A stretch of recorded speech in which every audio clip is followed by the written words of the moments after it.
and welcome to Baseball Barbacast, the only baseball podcast in the world that tried to tell you Juan Soto was good.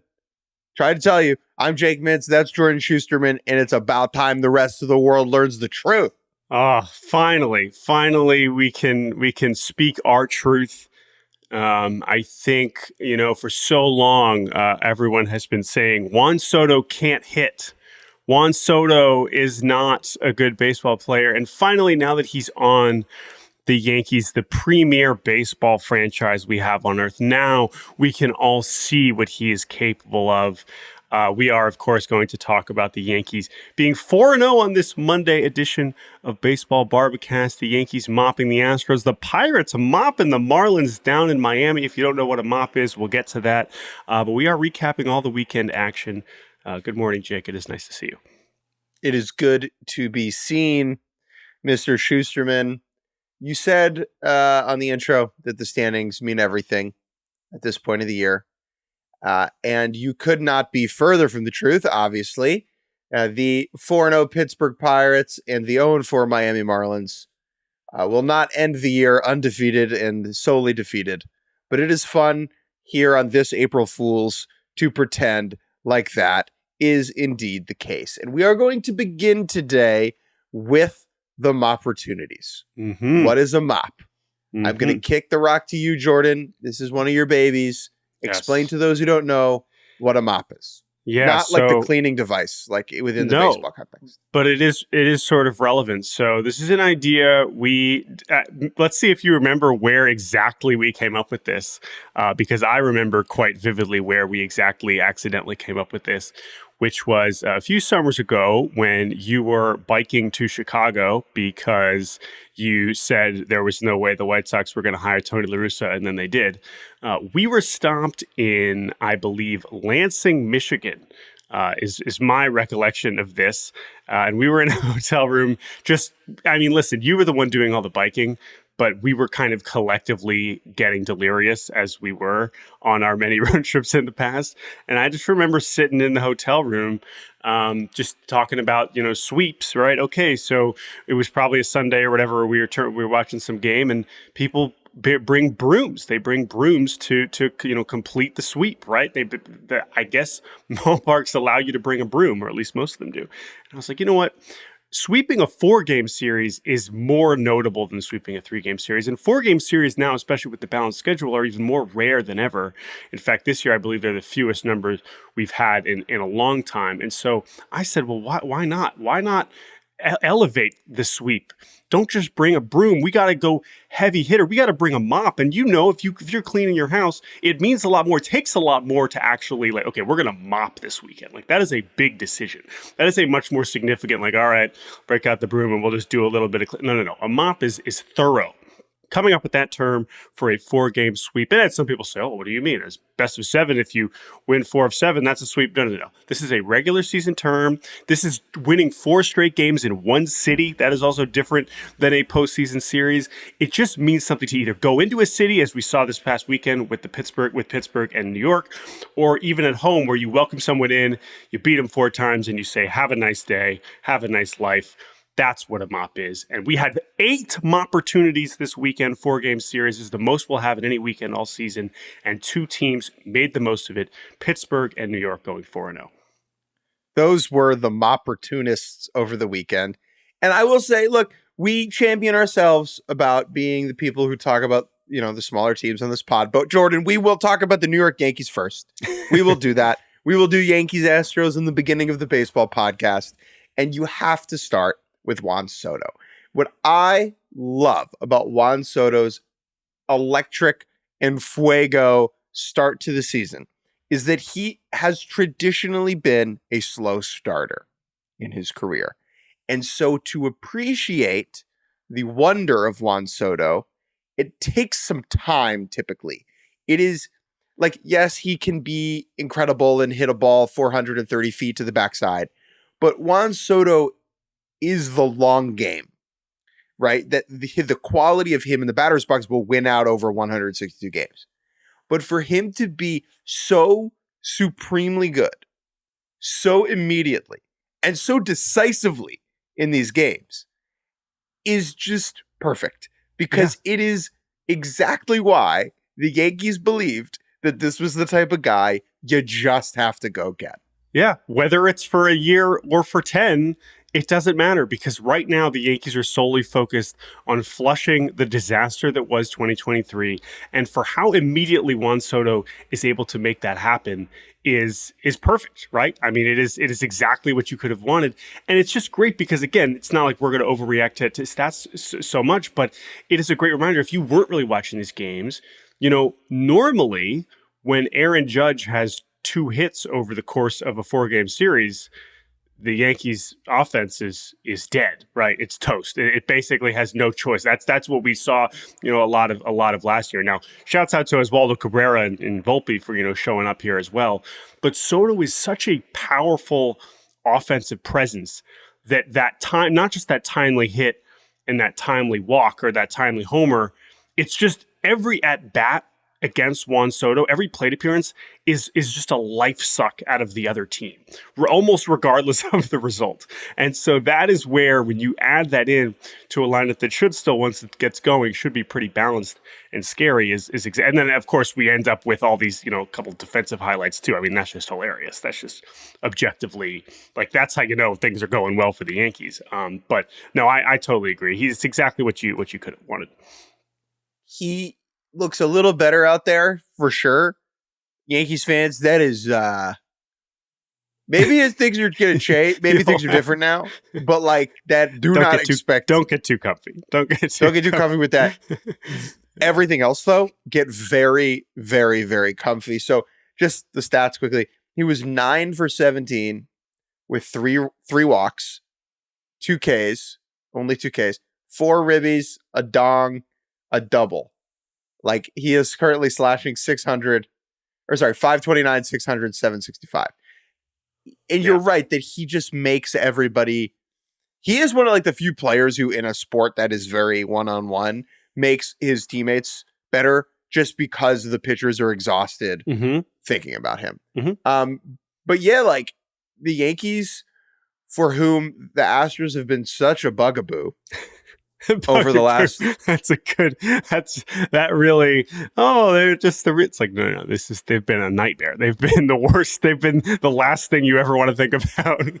They've been a speed bump. They've been the Astros, for whom the Yankees have been a minor inconvenience over the last decade. Just to start, you can't read too much into the beginning of these seasons, obviously. But I don't think you could have a more significant first 4 games for any team against any team from a vibes perspective. If the Yankees come into the year, especially because the Yankees are just so vibe dependent always because of how they move. And so for this team to come in and start the year going 4-0 in Houston against the Astros is it's dreamland stuff. Yeah, and let's stick on the Yankees here before we flip it to Houston briefly. But to your point, right? I think if you ask Yankees fans, and we could ask Hart's the producer about this too. I think if they had signed up for a split, they'd be feeling joyous because you just go, and this is a lot of teams in the American League. When you go to Houston, you're just like, oh, please. Now, again, maybe what the Rangers did in the postseason last year has started to flip that narrative, and now Houston maybe isn't as comfortable. And by the way, let's actually remember last year in general. Remember, the Astros were just bizarrely terrible at home for a lot of last season, and then that carried into the postseason. So, again, not going to extrapolate it too much, but this is just not something we've seen, let alone for the Yankees in recent years. So they got to be feeling as good as possible. And you mentioned the vibes. I think we have to talk about some of the other characters besides Juan Soto here. So one thing that will not continue is I don't think the bullpen is going to make it through the whole season without allowing a run. I think at some point, the bullpen will allow a run. I also don't think that Brian Abreu, Josh Hader, Ryan Presley will combine for like a 9 ERA. I'm also going to take the under on that on the opposite side. But sticking on the Yankees, yes. I mean, this cast of relatively new characters like Nick Birdy and Caleb Ferguson and Victor Gonzalez, right? Like they look really good. But now in that, at the same time, while I would bet against the 0 ERA, we have been consistent in our trust that the Yankees run prevention unit is legit. They could like pick people off the subway and teach them a sweeper and put them in the pen and have them have like a 5 ERA. You know, like the Yankees are elite at this. They are elite at this. And it hasn't like always manifested in the rotation over the last couple of years, but just like in the bullpen, the way the Yankees just like create Ron Marinaccio, like Ian Hamilton being a thing is just amazing, and just so much credit to the Yankees pitching dev and their pitching coach Matt Blake. It's very, very impressive. Now let's the last Yankees thing we wanted to say before we flip it to the Houston panic meter is Alex Verdugo. Okay, so he comes in from the Red Sox with a trade. Remember, it's the day basically before they trade for Soto, right? At the winter meetings, and we're all like, "Oh my god! Like this is really the first move that we're doing. We're trading for Alex Verdugo. This is wild." Yankees fans. Oh, I gotta root for this guy. This guy's been one of my least favorite players. He's so obnoxious, and it's like, exactly. That's what you want. You would love to have Alex Verdugo on your team. He's exactly the personality that wants to bring some level of spark and just obnoxiousness. Like, that's good. It fits in perfectly. And when you're 4-0 to start the year in Houston, of course, afterwards, he's going to be giving you quotes that you're going to put in graphics and you'll be like, this is my guy. Of course. Yankees fans don't want to hear this. You would have loved Dustin Pedroia if he was clean shaven and playing second base. You would have loved every last stinking minute of it, as would Red Sox fans have loved if Cano was their second baseman. It's all factionalism. It's all laundry. It's all laundry, baby. Yeah. And you know what? That's fine. That's okay, right? And here's another thing. More likely to happen. Okay, more likely to happen. The Yankees bullpen allowing a run at some point, or Alex Verdugo doing or saying something that pisses off Yankees fans during this year. Oh, man. I think I'm just going to roll with the Yankees ERA being 0. Okay, got it. That's more likely. Alex Verdugo is great for just like the storyline perspective. Yankees fans, like, right? I'm not trying to like belittle the vibe. Like, you should love this guy right now. Like, he should be firing you up, and you should be saying we're back, and you should be wearing your Yankee stuff to work today. Like, and he should be pushing that energy for you. I guess what we're just saying is it is funny how quickly these things change, have changed, and will change. Yeah, the last thing I'll say about Verdugo is, I was thinking about it when they first traded for him. I was like, oh man, like, well, but just wait till he, has a cold stretch, whatever. I mean, the one thing you could say about Verdugo as a player is that, like, he's basically never been bad. He does usually have a baseline. And so, like, but at the same time, when you're talking about how Yankees fans respond to, bad stretches, it requires a much smaller sample size. So, he's not exactly off to the hottest start offensively, but it doesn't matter. He makes a nice play in the outfield. So we'll see. But I get it. He's going to, him and Stroman bringing in like the kind of energy where it's like, oh, how's that going to work? It's like, come on. Do you know how quickly you're going to forget that Marcus Stroman once tweeted, at calling Brian Cashman a dummy? Like, you're going to forget about it so fast. Yankees 4-0. These guys can get away with anything.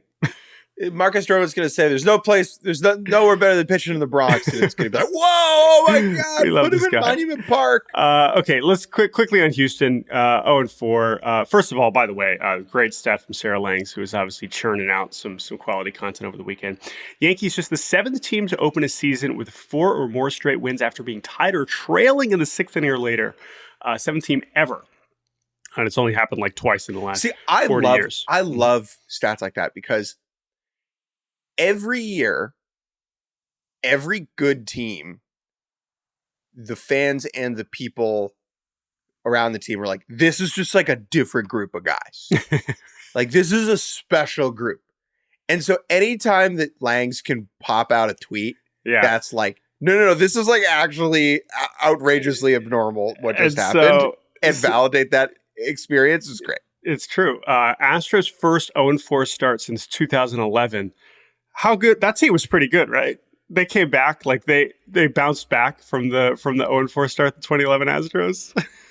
That team put up some numbers. Yeah. If the 2024 Astros lose 106 games, I don't even know what would have to happen for that to happen. But the other thing was the last time Astros got mopped at home, I didn't have to look this one up because I remember it so well. Mariners 2018, Edwin Diaz got saves in all 4 games. And that is one of the most ridiculous 4-game stretches of my Mariners fandom. So this is not a normal thing to happen. But anyway, I mean, listen, if you want us to overreact and say the Astros are toast now, like that's fine. I know the rest of the ALS is certainly enjoying their downfall, even if it means, enjoying a Yankees victory. But yeah, I mean, you know what? I think they'll probably be okay. But 0-4 is, it's not like there's a good thing about 0-4, and the fact that they were leading in a lot of these games doesn't make it feel any better either. So Martin Maldonado, while he is also winless up with the White Sox, he's at least probably thinking this morning, they miss me. They miss me dearly. I don't know what Dusty's up to. I'm sure he's like, yeah, see, they're just not the same without me. But we'll give the Astros some time. Let's head down to Florida. The Pirates strolling in to the Lone Depot and mopping the Miami Marlins in Miami. It's all because the roof was open. This was like the Pirates winning 4 in a row here. Just immediate, like, 2023 Orioles energy bursting into the world irrationally in some ways, because it is important to remember that the 2023 Pirates also started off in Fuego. They were 20-8 on April 29th. Okay. And everyone's like, oh, the Pirates, this, Pirates, that. And I think that, man, I really want to sit here and be like, that's true, but this team is different. Because I think I do believe that, like, the 2023 Pirates, at least, I didn't have as much confidence then as I do now that they're going to be competitive. Because I'm more optimistic about the 2024 Pirates than I was about the 23 Pirates at the same time last year. Totally. And I mean, the obvious thing, first of all, last year they didn't win their opening series. They won opening day, lost the series in Cincinnati. And then it was like a couple weeks and then they rattled off like 10 of 11 or something. So the obvious question is like, okay, well, what's different, right? Like, who's on this team? Because I'm looking at the lineup and, like, sure, you've subbed in some veterans like Michael A. Taylor and, Rowdy, right? Rowdy has that big homer over the weekend. But the offense, now Cruz was already hurt by the time they got to the end of April last year. So O'Neal Cruz is, of course, and he's had some moments. But to me, it's the pitching, right? And while I don't know how long Bailey Falter's going to last in the rotation, and that's probably should be the case, Jared Jones, man. I mean, he is, listen, I know Skeens, you could say, oh, he should be up. He's one of their 5 best starters. Totally. I hear that. But, like, Jared Jones is right there, and he's here, and he made the rotation. He had already pitched in AAA. He earned it. He basically proved to be, like, for all we've talked about, okay, can the Pirates actually develop a guy here? Mitch Keller, he, of course, broke out, but you could say that was maybe attributed to more outside development and whatnot. Jared Jones, man, he is the truth. I mean, this guy, you want 100 miles an hour with 90-mile-an-hour sliders? Like, that's Jared Jones is doing it. You don't have to wait for Paul Skeens. he looks pretty awesome. So that's a big difference. And again, it's still going to depend on this next wave of young hitters, actually, whether it's a Triolo, whether it's Sawinski, whether it's, Henry Davis, we'll see. Obviously, we talked about him as the catcher. He hasn't really gotten going offensively yet. I'm not quite as bullish, but hey, as far as there's enough different pieces here where you can start to think that there's reason for optimism. I believe in the arms. I believe in Cruz, and I believe in Cabrian Hayes being a better offensive player than he was. I think we sleep on Brian Reynolds. Yep. We've talked about Michael A. Taylor being incredibly underrated. Yep. I don't believe in Rowdy Tellez. I just want to say that right now. And there are still some big, like, Alika Williams is can't be getting AVs. That's not. But to believe about the arms, like to me, it's about not just the arms that we have on the team now. It's like I believe in that next wave. That is going to be Skeens at some point in the next month or two, right? Like that's where you start to look at a team and you think almost in the way that with Baltimore, if you make that comparison, you know, those reinforcements came on offense and you were suddenly like, oh my God, this lineup's awesome. I think we could start to feel that about Pittsburgh's pitching staff. The offense, there's not as many like reinforcements coming on offense. So like these guys that we're already seeing are going to have to continue to progress and perform. But I agree. I think Hayes and Reynolds could be that. Those are both all-star talents when they're right. And two really impressive comeback wins on opening day. And then yesterday, winning 9-7 on the getaway day on Sunday. Two pretty comprehensive W's, 7-2 and 9-3 in the middle of that. I was just, you know, it's not as authoritative, I guess, as what the Yankees did, but like winning all 4 of your games to start the year on the road is incredibly notable. However, it should be noted, let's quickly talk about the Marlins. The Marlins starting the season by losing by 1 run on opening day and then losing another close game on Sunday that they blew after being like the kings of, you know, skirting by the skin of their teeth. That is funny and unfortunate. But according to Jazz Chisholm, they lost, or the hitters struggled because of the shadows. Yeah. What they did not do in the shadows. So that is a great joke. Here is the thing. Here's what confuses me about this is that he was basically saying what Jazz said afterwards was, we don't normally play day games with the roof open.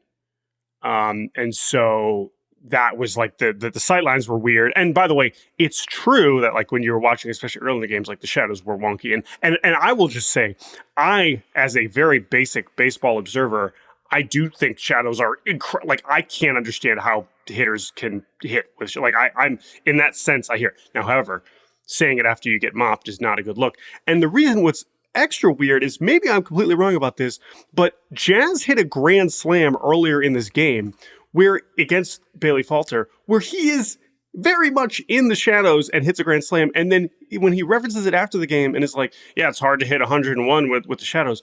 The at bat against Chapman, there do not appear to be shadows. And so I'm just like, which one is it, bro? I don't know. I mean, again, as we've said before, we're rooting for Jazz, but it's like, this is not, we can't, even if what you're saying is not wrong, that's not what people want to hear right now.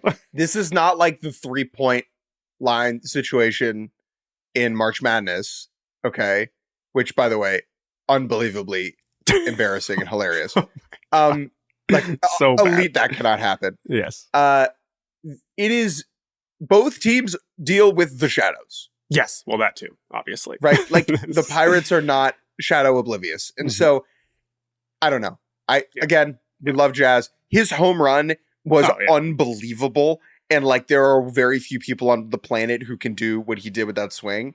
And was a great reminder why, like, despite all the jazznesses at times, he is still, an unmatchable type talent who deserves every bit of leeway in terms of playing time and support. Like, because he can electrify a team and a fan base and inspire people in a way that very few other players can. And because that's like why when we keep saying like we are rooting for Jazz, like that's why, because he is something special. And like, we want to just make sure that not that we have any say in it, but like we want that to be seen by everyone for a long time. Yeah. And he made a couple outstanding plays in center field too. Like we know he's only just getting better out there. So whatever, but it's just one of those things where you're just like, that's just not what we want to hear you just say, hey, we got our ass kicked. It's the first weekend of the season. We'll bounce back this week. That's kind of, I know it's like, we always say, okay, do you want players to tell the truth or do you want them to give you cliches? We want players to tell the truth, but just know that like we will laugh if your truth is kind of goofy in this sense. And in this case, it is. Speak your truth, talk your truth, but we will laugh at your truth. Okay, so those are our mops. Let's quickly touch on our sweeps. Tigers over the White Sox. Just what a start to the year. Yeah. One of the things that you said on last Friday's pod that was great was like, these bad teams are bad. Like these bad teams are not messing around with how bad they are. Yeah. White Sox were the great, and the same way that like the Yankees coming out and winning 3 and being like, or 4, and be like, we are good.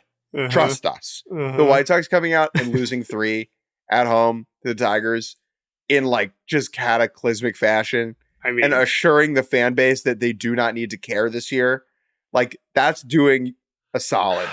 Yeah, and it's so tough because, and by the way, I'm sure we will be bringing back our favorite segment, sorry for your mentions, for at White Sox at some point this season. But it is interesting. It is an interesting kind of fan experience or just like observation, like looking at those replies and like looking at White Sox fans who we follow a lot of, like tweet about this team. It's like, listen, these people, you guys know, like this is the plan is to lose. And so like, I can't blame you for being super frustrated, but at the same time, it's like, yeah, I mean, that's kind of the team you're rolling out there. If you're going to be going wild over every loss in the way that you're losing, it's going to be a long year. And to your point, like you have the games where you're totally hopeless earlier on in the series, and then to have like, oh, we're in it, and it's like, oh, no, we're not, as we saw on Sunday. So, and to have, by the way, to mix in the Luis Robert monster home runs there over the weekend as well, to be like, oh yeah, he's still on this team.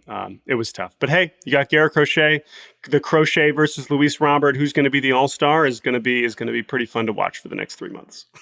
Porque no los dos, baby. The other sweep. The Tigers. Yeah. I'm going to just reserve a little judgment, and maybe this is unfair because it's fair. They will tell you it's fair. The White Sox are just such a punchline and punching bag that like I need them to. They're coming here actually this week, so I'll go see them play the Mets. Who might also suck. Yeah.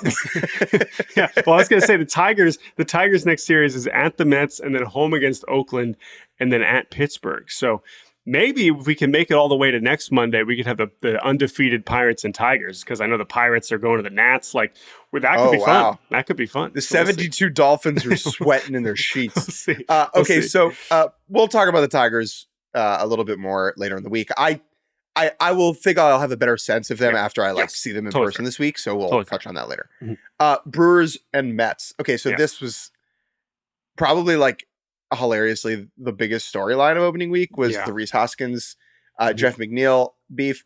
Let's be very clear about a couple things. All right, both when it comes to fan bases and the players on the field and us, everyone is biased when we talk about benches clearing whatever the hell, okay? Whether that's like throwing at guys or dirty slides. Jake and Jordan have known Rhys Hoskins for going on like 8 years, okay? And so I saw the slide and like before I even thought about it, I was like, Rhys is innocent, like because like that's our bias in the same way that if you are a Brewers fan, you think he's innocent. And if you're a Mets fan, you think he should go to The Hague. Like, that's just how this stuff works. And it also, just to be clear, that funnels down to the teams where whether or not like Brett Beatty, as an example, not reporting anything, agrees with Jeff McNeil or not, he has to go back him up. Right. And so when we talk about this, it is just important for everyone to understand that we're all biased, except if you're like a Diamondbacks fan who's just like watching the video on the internet. Right. So I just think that's important to acknowledge. That being said, I don't care. I don't. I mean, it doesn't matter. You made a great point to me on the phone. We were talking about this, which was like, maybe this isn't fair to say. Like, if McNeil doesn't react, we're never talking about this ever. No, like I just, again, we have now gone. So this is going to sound wild, kind of like this isn't. I'm not going to come across as old school baseball, like, oh, well, we've lost, everyone's soft now, whatever. But the truth Guys is, should like, go in a second with a crowbar. Everyone should be, slided in with whatever as violently as possible. No, at the same time, like we've, I think fairly and totally reasonably so, have legislated any amount of violence around the bag out of the game to the point where now you see anything that strays away from that. And in this case, Jeff McNeil, but in some cases, opposing fans or whatever, look at it and be like, oh my God, he was trying to, take him out. Whereas while I am glad that, fielders are more protected than they were however many years ago, I did not look at the slide and like gasp immediately. And I am convinced that if Jeff McNeil had just kind of popped up and ran back in or went back to his position, literally nobody would mention it. I promise you this exact slide has taken place where even if they slide into the fielder and the fielder kind of ends up on top of them, by accident, and they just kind of awkwardly, just get up and then the play moves on. And nobody notices. But as soon as, McNeil starts barking, because let's also point out for Rhys just started running back to the dugout, right? Sometimes I will say we've seen hard slides and the fielder and the base runner gets up and starts chirping as well. And that's when you feel like, okay, this is not whether or not the actual slide itself was dirty or not, or aggressive or not. Sometimes base runners can also add to the antagonizing, for sure. That was the opposite of what Rhys did here. And again, if that sounds like I'm making excuses for him, that's fine. I'm just saying, as this slide in particular did not seem anything out of the ordinary, it just suddenly becomes that. And then obviously what it devolves into is what we see later in the weekend, which is Rhys Hoskins kicking their ass in the next game, and then Yohan Ramirez, who already has no idea where the ball is going, throwing it behind Rhys and then getting suspended for 3 games. So again, I don't want to talk about that. No, I don't either. I'm just saying the Beanball Wars is a different thing. Yeah, if you missed it, whatever. But so we're focusing on the slide. But obviously, as we've seen this over and over, this is what it devolves into, because baseball is baseball, and it's a very silly thing. Yeah, I personally, again, my bias is here. I thought the slide was hard and fair. If it had been deemed dangerous, they would have called the runner at first out. Yeah. Like the umpires reviewed there are the rules play. For that. Yeah. Right. And so they didn't deem that to be dangerous. You can slide through the bag hard. That is allowed, right? And I think John Boy dug up videos of like Rhys doing this a lot. Like, yeah, who's probably doing this often is like Jeff McNeil and a lot of players around the league, right? And that's what I'm saying when I mean, and this goes to the Brewers too. Like, if they had a guy that slid into this, that got slid into like this, I could totally imagine the Brewers getting pissed off about the slide incorrectly. And so, like, again, it is just laundry and factionalism and bias, and that's okay. What I laughed at, and shouts out to John Boy who like did all the lip reading stuff here, where there's McNeil saying Rhys is the dirtiest effing player I've ever effing played with, that is funny because there is no way that is true. I refuse to believe that Rhys Hoskins is the dirtiest player that Jeff McNeil has ever played with. Yeah. Or with. I don't know when they would have played together. Well, whatever, on the same or played on the field with. Sure. That's just yeah. I'm sorry. Maybe I'm being biased, but whatever. The one other thing I want to say, I want to say shouts out to the Brewers who, like, Yohan Ramirez gets ejected. They go to Pat Murphy, the Brewers manager, and Pat Murphy's like, yeah, we didn't think it was intentional. It's all cool. Like, so many teams would like play it up. And I like that the Brewers were like, yeah, we didn't think that was intentional. That's okay. We're going to play tomorrow. Mm-hmm. Like, I was, oh, cool. Like, more teams need to handle things like that. I just thought it was like simple. And then it just kind of fizzled it out on Sunday where like it wasn't a distraction in the same way in the last game of the series. It doesn't. So anyway, yeah. Like Mets fans, like I also think that there's like some Ruben Tejada PTSD here. Of course. Which is totally understandable. And like, I'm sympathetic to that. And I'm not sitting here advocating that guys should like be jumping into other guys' legs trying to break them or anything. No. And I think that, we talk about this too. Like when a guy gets hit with a pitch, that's not intentional, but it's 100 miles an hour and they get mad. Like Jeff McNeil is allowed to like get a little mad that he got slid into because that's not a fun thing to happen to you. Exactly. And so like, that's totally legitimate. But for it to get to the point that it did on all sides was just very silly.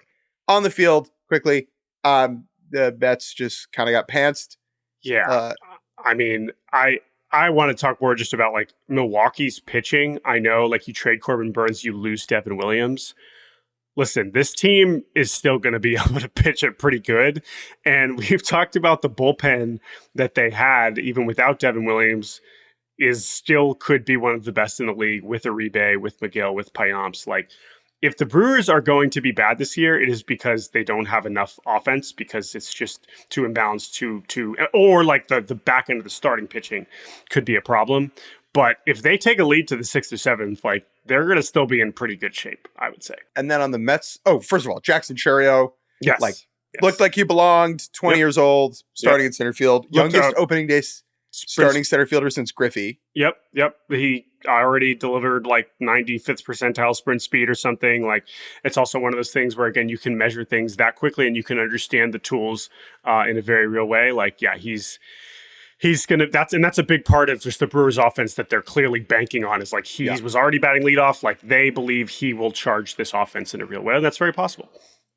We already have Edwin Diaz trumpeting to the mound in a loss. He wanted to pitch because he hadn't thrown in a while. So we are currently at 1 Edwin Diaz zero Edwin Diaz saves and 1 Edwin Diaz trumpets while down. It was great time back, though. It was, I will say, like, as someone who of course, we love Edwin, and he doesn't care. So I'm glad he got to pitch. It's great to see him back. I don't want to be too Mets negative right now. I do want to convey, like, I really believe in Carlos Mendoza. Like, I think that is a guy who just like knows what he's doing and is a pro. Time maybe will prove me wrong and we can clip this and make me look like an idiot in 2 years.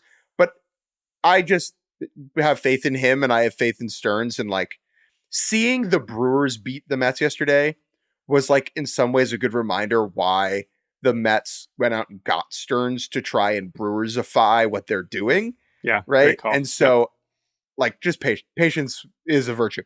Last thing, and that is Pete Alonso going to the Zach Bryan concert on Saturday night and singing on stage with Zach Bryan. Just some unbelievable stuff about this on Twitter of Mets fans being like, I can't believe that he was out at a concert at night. Let me tell you something, okay? Pete Alonso, just generally, as far as what is this guy up to in his free time, is just so far down like the list of things that you should be worried about. Like, I cannot even begin to, maybe I'm revealing too much. Like, do not worry about that guy. That's just my sense. Like the Mets, like the 1986 Mets were like doing drugs, like in the clubhouse. True. That's true. Okay. Yeah. Like, if the worst thing that guys on your team are doing is going out to a concert the night before a game, that is great. That is awesome. Like, every manager would take that every single day of the week. 100%. But again, it just exposes the general, diseased fandom brain that we have. We collective humans on Earth. I don't think me and you, Jake, but it's like they have a job to do. And if they're not doing that job well, they need to go sit at home and think about what they've done. No, that's obviously not the case. Pete Alonso should go live his life. Pete hit a homer. It's not like Pete homered, and I know they lost on Saturday, but like he's doing his job. You don't have to worry about that. So regardless of worried about it or not, it's just like, listen, they have a job, they go do it, they do their best, and then they go home and they get to do other things. So it's not that complicated. As long as they're not doing crimes or like staying up all night on purpose, like, it's okay. I will say it was very funny watching Pete walk into the clubhouse yesterday when I was in there, looking like a middle school girl, like showing up on Monday after going to a Taylor Swift concert with like the tote and the sweatshirt. He's got the merch, like, baby. Yeah, he was merched up. Like, he was merched up. It was great. Good for Pete. Okay, good for Pete. Like, it's fun to see celebrities fanboy other celebrities because it's like, like, Pete, the way that you feel about Zach Bryan is how like every like 11-year-old in Queens feels about you. So that's a good thing. Right. And that's good. It's good to care. Let's take a quick break. And when we come back, we will zip on through the rest of the series from the weekend and say goodbye. And welcome back to Baseball Barbacast. Jake Mintz, Jordan Shusterman. Let's talk about splits, not bananas, but split series. Red Sox, Mariners, 2 apiece. I'll toss you the rock here, Jordan. Yeah, so this was not the most inspiring offensive performance for Seattle. It was interesting because you had a situation where when we talked about the Red Sox, I'm like, oh, okay, how can they be good? A lot of it was, oh, look at this. Like, this lineup could actually kind of bang. Like, if it all comes together, how are they going to get outs? And instead, this lineup without Devers, who missed the 2 middle games of the series, was a tough watch. And it was like, listen, I know we believe O'Neill had some moments and Cassis, whatever. The lineup without Devers, no bueno. However, the pitching, shouts out to, Andrew Bailey, because That's Bayo, Pivetta, Whitlock, and Cutter Crawford, who, by the way, has still, I know he was good for a lot of last season, one of the most ridiculous arm actions that you will see when they do the slow-mo and they have him like punching himself in the face before he throws is one of the more ridiculous starting pitching, deliveries we have. But all of them were amazing. And what the Red Sox game plan was very simple. The Mariners cannot hit anything that's not a fastball. I believe they threw the lowest percentage of four-seam fastballs of any team in baseball this weekend, and it worked. They come out with a split, but I think that's a pretty good outcome considering how good the Mariners pitching was on all fronts. But yeah, I mean, it was the Mariners. I'll say one more Mariners thing, but go ahead.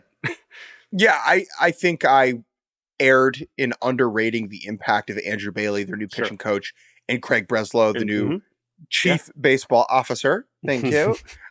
Who is, hailed as a pitching guru.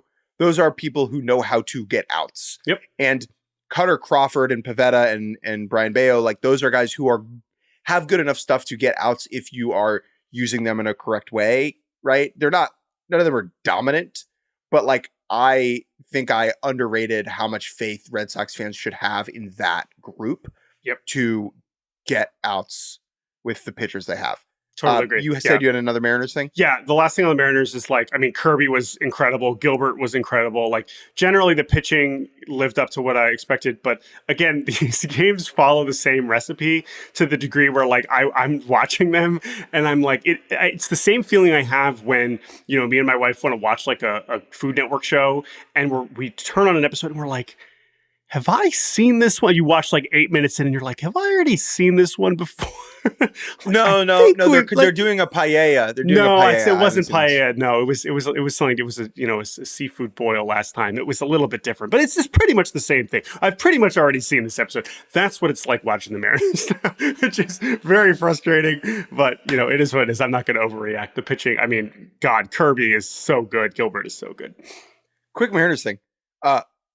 Jordan Shusterman favorite, Austin Voth, in the Mariners bullpen. Oh, man. Looking gnarly. You've been early. Look, you know what, Jordan? You know why, right? It's an election year, which means everyone's going out and voting. Okay, vote or die, baby. You got to get out the vote. And I will say he's going to be important because while the starting pitching was pretty much what you could have hoped for, as long as Brash and Santos are out, like they're going to need some randos to step up here in the bullpen.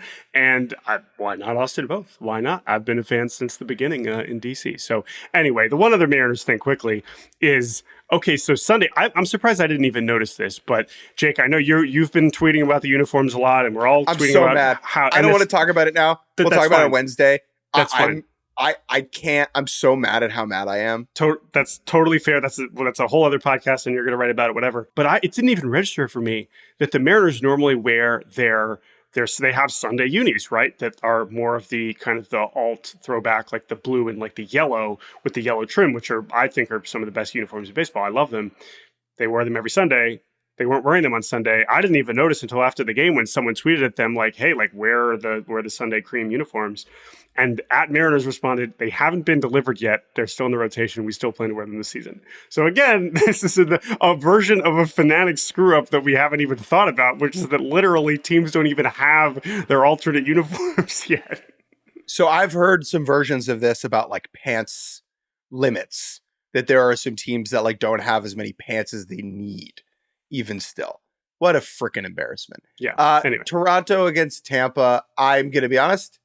Didn't watch a whole lot of this one. Yeah, look, there's 15 series every weekend and some of them slip through my cracks. Yeah. And this was one of them. I apologize to all the Jays and Rays fans out there. I do hate you personally. Yes. But I also, it happens. Yeah. Yeah. The highlights from this one, again, the Rays had some good pitching performances. The Rays ball boys on both sides, both the right and left field line, made some outstanding plays. The Codify baseball account, I would encourage checking out some of the highlights over there because these were one of the better plays I've seen. Again, the Rays, they're just good at everything. What can we say? And Justin Turner with a big game on Sunday. We spoke a lot during the preview for the Blue Jays. Like, they need a third potato behind Guerrero and Bichette. And if that can be Justin Turner having like a, 125 OPS plus. Yeah. Springer has looked more athletic. I have to say, like, yeah. The thing with Springer that I was most concerned about was him like athletically going down, his body kind of being cooked, and he's looked pretty good in the early going. Yep. Agreed. Giants and Padres. This one was a very impressive showing from the Giants, and then they just got absolutely waxed. Poor Dalton Jeffries gets called up to kind of make a spot start and just gets blasted. We ended up with our first position player pitching of the season, I believe, on Sunday. So the Padres kind of come to life. They end up splitting 2-2. But, some encouraging signs on both sides. I would say my biggest takeaways from each were Jake Cronenworth looks really good for San Diego. That is a huge deal for them. If he is going to be a big part of their offense, I would say that is significant. And then Matt Chapman looks awesome. And I know he was obviously one of the best players in baseball last April, and then it all went down. So we'll see if that sustains. But he's looking like quite a nice addition. Two other players I wanted to shout out: Luis Camposano, yes, for San Diego. Mm-hmm. It's just a really interesting trajectory where he has been kind of so up and down between AAA and the big leagues over the last 4 years. Mm-hmm. Yeah. 3 years. Yeah. And the Padres really decided to give him the reins this year. Yeah. And this guy was a top 50 prospect in baseball for a reason. And if he can be a top, 15 catcher in the league, that's a big deal for the Padres. Yeah. Oh yeah. Cause we've kind of had the catcher spot as a zero in our head. I know they had Gary for a little bit last year, but for the most part, it's just kind of been that's we're not even worried about that. He was quietly pretty good last year and not a tiny sample that I didn't really realize. And he's been off to a very, very good start. The other guy is Michael Conforto, which I mean, how about that guy is banging the ball. Mm-hmm. Remember, Conforto missed all of 2022 with that shoulder situation and probably wasn't, locked in or comfortable or his best self in 2023. This is a really good player. He was a very good player for the Mets for a very long time. Would not surprise me if Conforto can be a real contributor this year. It almost feels like they signed him over this past offseason, actually. Just the way that he slots in with Chapman and Soler. We weren't watching the Giants last year, so now we can pretend like that first year never happened. All right, let's move on to the 3-1 series. Guardians over A's. Guardians blowing the mop on Sunday. They came back. They were down. They came back, and it was there's no way the A's are going to be able to pull this out. And then ultimately, the A's win on a walk-off walk, which I was happy to see because, again, I want the A's players to experience as many wins as they reasonably can within the limits that they are going to be navigating. So that was a little bit disappointing, the opportunity there. But still, Cleveland was certainly the better team. Bieber, of course, looked fantastic, and generally their pitching was good. And we will see. I was just talking about how, this Mariners, okay, good pitching and no offense. Well, now Cleveland heads up to Seattle, where we will continue a bunch of 1-0 games all week. Okay, so what I love, right, obviously, Cleveland's offense looked really good against Oakland, which, Mazel Tov. Mm-hmm. They had a 138 team OPS plus over the weekend. So for people who don't know, 100 is league average. Anything above or below 100 is kind of on that scale. 138 equates to an 832 OPS. They were, as a team, an all-star level hitter, more or less. They hit 2 home runs.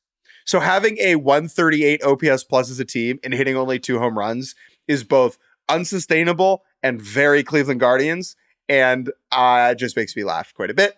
But again, this pitching staff is good. Shane Bieber looking unbelievable on opening day is just something to keep an eye on. And hey, you say those 2 home runs. One of them was Jose Ramirez. One of them was Steven Kwan, who hadn't homered since last July or something. So nice to see Kwan already get one over the fence. Friend of the show. Diamondbacks taking 2 out of 3 against the Colorado Rockies. 3 out of 4. 3 out of 4, sorry. Mm-hmm. Against the Colorado Rockies, which honestly feels like a split.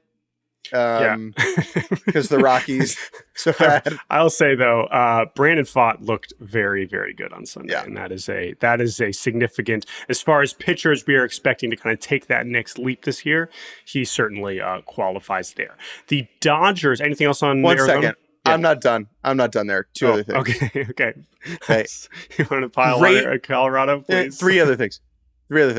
Rolling into the season, coming off the NL championship and getting to play the Rockies and get some nice little easy dubs under the belt at home for Arizona. Great. That's great runway. That's number one. Number two, the new like red uniforms with the teal Diamondback script. I kind of like them. I think the new Diamondback, they change their uniforms like every 25 minutes. This new group, good. Love it. Don't do too much to it. And one Rockies thing, which is, it's bad when Brenton Doyle's hitting seventh, which he did on Sunday. Brenton Doyle, who is one of the best defensive players, if not the best defensive player in baseball, had a 52 OPS plus last year. He hit 203, batting average 203, OBP 250. He was hitting seventh, for the Rockies in front of Jake Cave and Jacob Stallings. Well, he's already got 4 hits this year, which is second on the team behind Ryan McMahon. So go Rockies, go. Let's stick in the NL West for the Los Angeles Dodgers. This might be the least we talk about the Dodgers all season, and that's fine because basically what we saw this weekend was even in the one game that they lost, they had Ohtani up with the bases loaded, ready to go. Ohtani's basically alternating between looking terrible and hitting a ball 115. That's essentially what he has done, which is, again, an interesting contrast between Mookie and Freddie, who never look bad. Mookie's unbelievable. But yeah, I mean, they're kind of exactly what we expected. Ohtani? Yeah. If Ohtani continues to struggle in any way, people are going to be like, oh, it's the Ippei thing. Please remember how mediocre Bryce Harper looked for the first little bit coming back from his elbow surgery. And well, here's the thing about that. Yes. But also, the thing that Bryce Harper was struggling with is that he wasn't hitting the ball hard. That's not a problem for Shohei right now. The power has not gone anywhere. He is hitting him just as hard as he always has. He's just a little. He said he's actually been speaking to the media, believe it or not, after these games, and he's like, "Yeah, my timing is bad." So, but yes. Speaking of early result team OPS plus numbers, the Cardinals as a team are at 21. A team OPS plus of 21. Yeah. I am a little worried about them. Are you worried about them? You picked them to win the division. I sure did. Would you take that back? Nope. Would you take that back now? Nope. I'm sticking. I'm going to ride with St. Louis. Come on. Don't ask me to change my mind after one weekend. No. Just making sure. I'm punting. And by the way, Victor Scott being in the big leagues makes me so happy. We'll talk about him more, but truly, he is a joy to watch. He ripped the ball. He had like a 101 exit velo backside double, which was he's not just slap and dash. The Dodgers walk-off win on Sunday, not walk-off, the Max Muncy bottom of the 8th home run. Yeah. It's the inevitable Dodgers thing. Too. He's on the team too. We've seen this a bazillion times. It's just funny.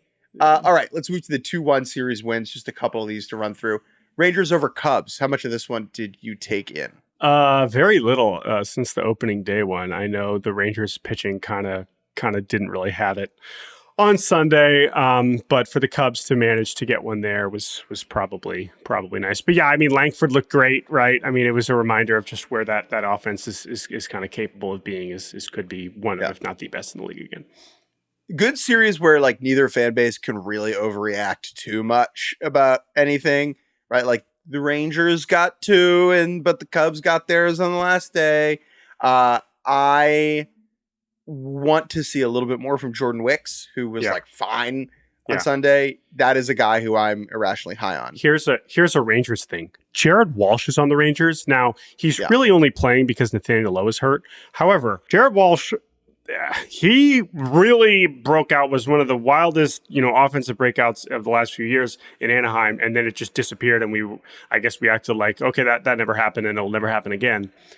Maybe it's in a bench role, maybe it's in a platoon role. I don't really know how he fits moving forward once the Rangers are healthy, but seeing him hit a home run like he did over the weekend, I was like, that's Jared Walsh. I remember him. He was unbelievable a couple of years ago, so that would really be something. Orioles taking 2 out of 3 over the Angels. The Angels salvaging the Sunday game. This was like the Angels in the outfield, sequel. It's there must have, Matthew McConaughey was being lifted up by a bunch of, what a win. Holy crap. Well, I thought they were going to just blow it. Well, let me just say, I mean, yes, but let me just say, this is not an overreaction. Reed Detmers is their best pitcher. I don't feel like that's a hot take, so I know he started the third game, but Detmers is their best pitcher. So I could see him just being a very, very good, 2 or 3 starter. But no, I still agree. I understand what you're saying. No. I was just surprised that the bullpen held on. Sure. Yeah. Soriano looked very good.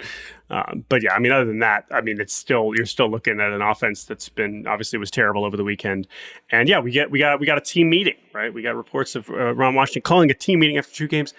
And I think we probably overrate how much we should really talk about this because team meetings probably happen all the time. I'm amused by the negative connotation of team meeting in sports now. That just makes me laugh so much, is that team meeting is like the last thing you want to hear that your team is doing. You want your team to be meeting as little as possible. It's like, what? Why is that a bad? Like, if you explain that to a non-sports fan, you'd be like, yeah, meeting is actually really bad. It's like, why? This could have been an email. I know. You think Wash emails his players? Oh, that's very funny. The Orioles bang. This team rips. They're incredibly fun to watch. And the Orioles the Orioles early season schedule is like very easy. And so they could get up pretty quickly. Braves over the Phillies. I was at the first 2 games that the Braves were just like, hey, remember, you've beat us in October, but we are better than you. Still the Braves. Like, we are better than you. The Braves are better than the Phillies. They're better than all of the teams. Than all the teams. Even the last 2 years, the Braves were better than the Phillies. The Phillies won, and they deserve credit and celebration for that, whatever. But like, the Braves are better. They are better. And they showed why over the weekend. The Phillies bullpen was horrible in the first 2 games.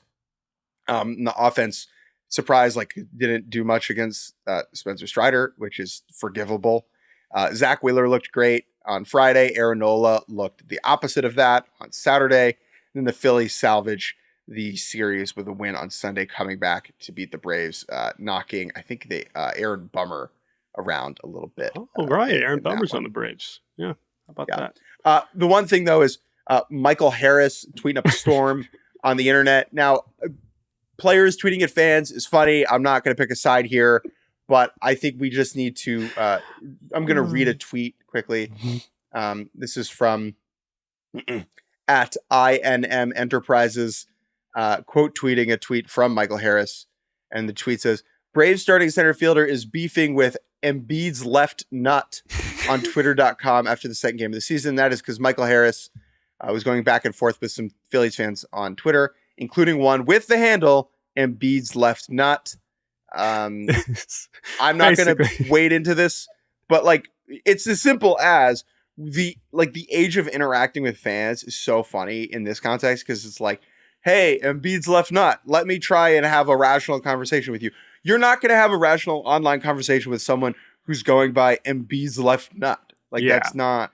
Yeah, and this applies, again, there's a larger conversation to have about this, because on one hand, the player can't lose in some senses. On the other hand, as soon as you respond to at Embiid's left nut, you've lost, right? In a lot of cases, right? That is what they want. Now, I don't care. When I say lost, disagree. Let me rephrase that. Maybe you have lost, but that's what they want, right? They are literally, all the person who is tweeting at you is hoping for is that you respond in any way, whether you roast them back, whether you say something like that is the whole point, is to get your attention. And so in that sense, they won. That doesn't mean, so I'll edit and say, doesn't mean you lost, because for us, it's all funny. And if it's all fun and games and it's not getting, malicious or hateful or whatever, I don't care. I'm going to laugh at this all day long. And it seems like Michael Harris agrees. This is the thing, dude. Sports dislike, Michael Harris funny. Is funny. Michael Harris communicating with Phillies fans and ragging on them is awesome and funny, and adds more layers of richness to these 2 teams and these fan bases when they play. And as long as no one's slurring it up, which I'm sure, happens, unfortunately, if we can keep this thing PG, people, or at least PG-13, right. I'm in support of it. Yeah. Well, you go to R, we're going to have some words. But yeah, the Braves are good. 2 more series quickly, Jordan. Reds over the Nationals. Amazing back-to-back L's on Saturday and Sunday. I mean, again, just like trading some of the worst losses either of these two teams will have all season. Alexis Diaz just completely melts down on Saturday, and then on Sunday, which wasted another Nick Martini magic moment late in that game where it was like, oh, Martini's going to do it again, and then Alexis Diaz blew the save. And then on Sunday, it was like, oh, man, the Nationals are going to win this series. And then Kyle Finnegan allows 2 home runs in 30 seconds, and the Reds walk it off once again. Remember, the Reds had some ridiculous number of walk-offs last year, and they have already delivered one this season.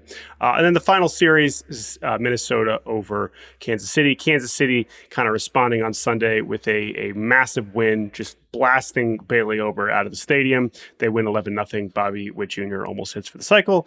And Brady Singer looked awesome. And that's our only main takeaway. Yes, that is most important there. Brady Singer, 7 innings, 3 hits, no runs, 1 walk, 10 Ks. Brady Singer, 10 Ks. Even when Brady Singer was at his peak, he was not like a 10K 7-inning guy. That's awesome for Kansas City. They need that. Here's the last, and so good for Brady Singer. We'll keep an eye on that. Last thing on this, and then we will say goodbye. It appears that in an age when we have many a junior out in baseball, Bobby Witt Jr. appears to be this generation's junior. I've seen it over the weekend, like Jeff Passan tweeting, just referring to him as junior. Think about how many juniors we have in baseball right now. Okay. I don't know if this is right or wrong. I'm just saying it's interesting that he appears to be the one that we are referring to as junior, just straight. So I don't know. Let's just keep an eye on this, okay? Because it was on the Royals broadcast too. They just kept referring to him as junior this, junior that. What do you think about that? So, in some ways, it's weird process of elimination because Vladdy is Vladdy, right? Or Vladito, or just we understand that, right? Mm-hmm. I think he's like Vladdy. His dad was Vlad. Mm-hmm. He's Vladdy. Mm-hmm. Maybe his dad was also Vladdy. He was, really but it's fine. I could continue. Okay. And then Acuna, we didn't really know his dad. Correct. So calling Acuna Luis Jr., Robert, same thing. We don't know. We wish them the best, and we assume that they're good fathers, but we don't know them. It is an interesting thing. Let's keep an eye on it for sure. Right, because we have Tatis, we have Luis Robert. It's just again. Can we call Michael Harris the second? Just the second? The second. We have Victor Scott the second now too. But I was going to say, Victor Scott. We have him. We have a few. I think it should have been Lamont Wade Jr. He should have been junior. I'm just saying. Listen. So just keep an eye on that. I don't even know how I feel about it. It really hit me. I just kept seeing people calling him junior. I was like, huh, interesting. Also, I don't. Yeah. There's a junior. We have a junior. No, I know. Well, that was obviously my first thought. And I was like, listen, as long as there's the word junior, if you say junior, we're thinking about Ken. Okay. So anyway, all right, that's it. We went a little bit over an hour, but this was a delight. Thank you, Jake Mintz, for doing this podcast with me. We hope everyone enjoyed opening weekend. Thank you to Andrew Hartz for producing. As always, you can email us at baseballbarbacast@gmail.com. We appreciate the support. If you like the show, leave a rating, review, let us know what you like, what you don't like.